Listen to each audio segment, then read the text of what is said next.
Dear Charles Frazier, although I know I wasn't really a big fan of that Cold Mountain book I just read, your first debut novel, I must say you did put a lot of time and effort into it, and you must give credit where credit is due. I enjoyed the Inman chapters at first, but basically the Ada chapters I got lost on.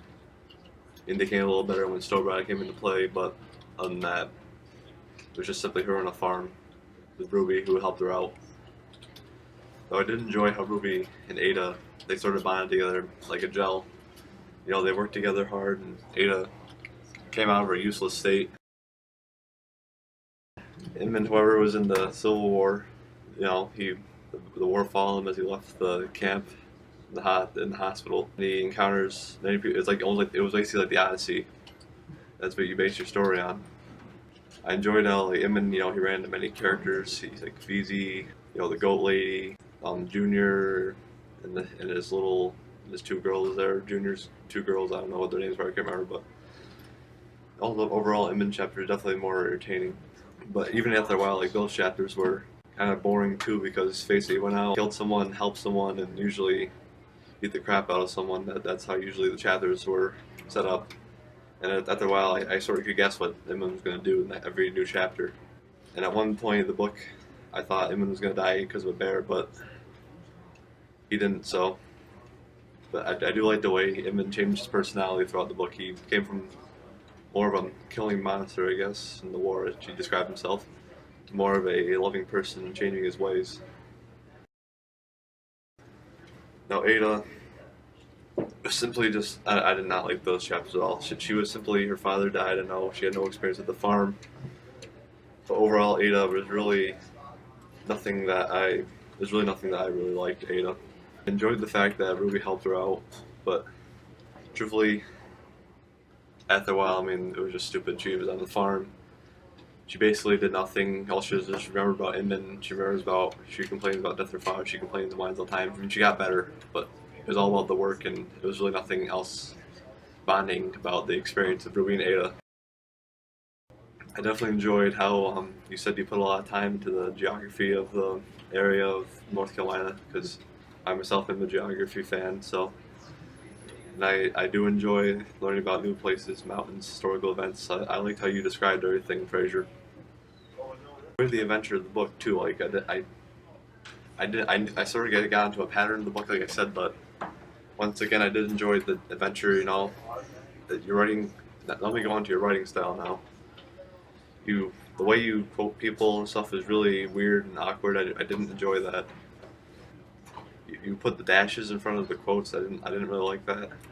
And also, you're very descriptive in your writing. That's not a bad thing, but overall, I kind of lost it after a while when I was reading that book, because you could simplify a lot of sentences. You gotta get the reader's attention at some point. But my favorite description is when, like you said, Inman had a wound and he was laughing at flies biting at his neck or something in the hospital. And the flies drawn to the wounds, and that's pretty gruesome. But in a simpler quote, you could have said. That was actually a good quote, but some quotes were simply kind of overdone and way too descriptive. And like you described every single plant in the marsh, like you described the snake like a turd. You could have said the snake was slithering through the grass like sneakily. You didn't have to go into everything so detailed. But overall, Frazier, I did enjoy your book, and I did enjoy how you related to the Odyssey, because that was one of my favorite. It is one of my favorite Greek myths, and overall, Inman did have an adventure of a lifetime. I also liked how you didn't take the Odyssey. You didn't try to put any fanciful creatures in there. You actually made it realistic, something that someone would do. Also, how I liked how you related to a family member, which is your uncle. I like the end of the story. I know, although Inman died, at first, actually, my first initial reaction was Inman died. No way. He made the right decision.